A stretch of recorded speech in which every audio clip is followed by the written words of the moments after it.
প্রতিটি মুসলমানের জন্য জ্ঞান অর্জন এটা ফারিদা, আবশ্যক। জ্ঞানের আলোকে ছড়িয়ে দেওয়াটা এটা ছিল রাসূল সাল্লাল্লাহু আলাইহি ওয়াসাল্লামের মূলত মিশন। তাহলে জ্ঞানকে ছড়িয়ে দিতে বলেছেন তিনি বিশ্বময়, জ্ঞানকে গোপন করতে তিনি বারণ করেছেন, নিষেধ করেছেন, আর কাজে দিবে।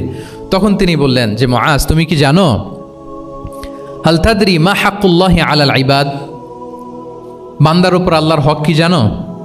তিনি বললেন আল্লাহু ওয়া রাসূলুহু আ'লাম, আল্লাহ আল্লাহ রাসূল ভালো জানে। সাহাবাদের একটা বৈশিষ্ট্য ছিল, they are very down to earth, মানে আউট অফ হাম্বলনেস তারা বলতেন আল্লাহ আল্লাহ রাসূল ভালো জানে।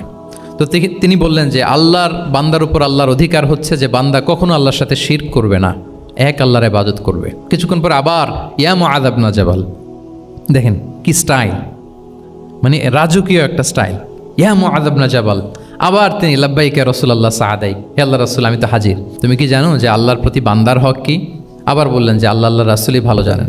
তখন রাসূল সাল্লাল্লাহু আলাইহি ওয়াসাল্লাম বললেন যে আল্লাহর হক যেমনি তুমি জানলে যে বান্দা আল্লাহর সাথে শরীক করবে না, এক আল্লাহর ইবাদত করবে, এটা যদি কোনো বান্দা করে তাহলে ওই বান্দাকে কখনো আল্লাহ শাস্তি দিবেন না।